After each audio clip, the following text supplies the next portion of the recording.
கரூரில் 100 கோடி நில அபகரிப்பு வழக்கில் அதிமுக மாஜி அமைச்சர் மீது 6 பிரிவுகளின் கீழ் நேற்று வழக்கு பதியப்பட்டுள்ளது.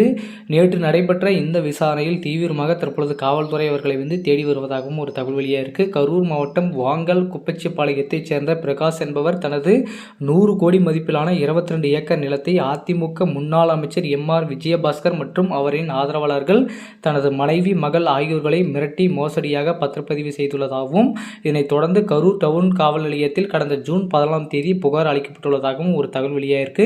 இதேபோல் கரூர் மாவட்டம் மேலக்கரூர் சார்பதிவாளர் முகமது அப்துல் காதர் என்பவரும் போலியான சான்றிதழ்கள் கொடுத்து நிலத்தை பத்திரப்பதிவு செய்துள்ளதாகவும் மற்றும் தன்னை மிரட்டியவர்கள் மீதும் நடவடிக்கை எடுக்க வேண்டும் என புகார் கொடுத்திருக்காரு. இதனைத் தொடர்ந்து அதிமுகவில் முக்கிய அமைச்சராக இருந்த எம்.ஆர். விஜயபாஸ்கர் அவர்கள் தற்பொழுது தலைமறைவாயிருக்காரு.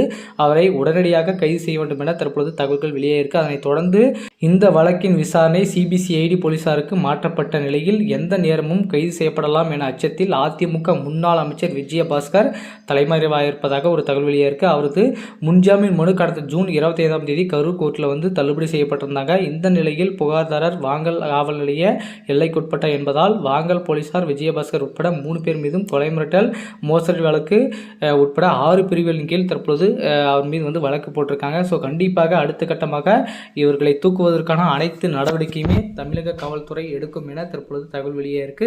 அது மட்டும் இல்லாமல் தற்பொழுது அவர்கள் மீது புகார் அளிக்கப்பட்ட நிலையில் அவர்களை உடனடியாக கைது செய்து அவர்களை தண்டனை கொடுத்தே ஆக வேண்டும் என தற்பொழுது புகார் அளித்தவர்களும் கோரிக்கை வச்சிருக்காரு காவல் நிலையத்தில். இதனை தொடர்ந்து அடுத்த கட்டமாக என்ன பண்ண போறாரு, தற்பொழுது தலைமறைவாக ஆகியிருக்கும் அதிமுக முன்னாள் அமைச்சர் விஜயபாஸ்கர் அவர்களை எப்படி தேடும் பணியில் காவல்துறையினர் ஈடுபட்டு வந்துட்டு இருக்காங்க. எப்படி கைது செய்ய போறாங்க, என்ன ஆக போகுது அப்படின்றத பொறுத்து பார்க்கலாம் மக்களே. இது குறித்து உங்களுடைய கருத்துக்கள் மறக்காம கமெண்ட்ல சொல்லுங்க.